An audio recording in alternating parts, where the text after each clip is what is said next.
8h06, Christophe Charles, et une nouvelle règle à partir d'aujourd'hui pour les motards. Le port des gants homologués devient obligatoire, aussi bien pour les conducteurs de deux roues que pour leurs passagers. Une sanction est prévue, 45 € d'amende et la perte d'un point sur le permis de conduire. Depuis quelques jours, les forces de l'ordre ont commencé à sensibiliser les motards. Reportage Europe 1, Aude Leroy. Sur la 13, Frédéric, un coursier apparemment bien équipé, se fait pourtant arrêter.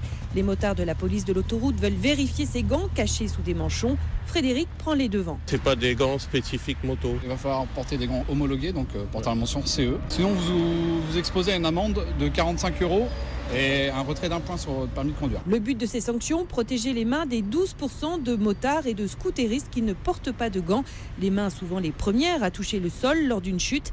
Et les conséquences, même à 40 km/h, peuvent être dramatiques, explique Richard, motard de la police nationale. On sait que 87% des gens, s'ils étaient bien équipés, ça leur éviterait des blessures, style fractures, abrasions, contusions, voire une amputation, ça arrivait pour même des chutes qui paraissent bénignes à la base. Donc oui, on peut laisser de la peau sur la route. Pour avoir de bons gants, il faut dépenser entre 50 et 150 €.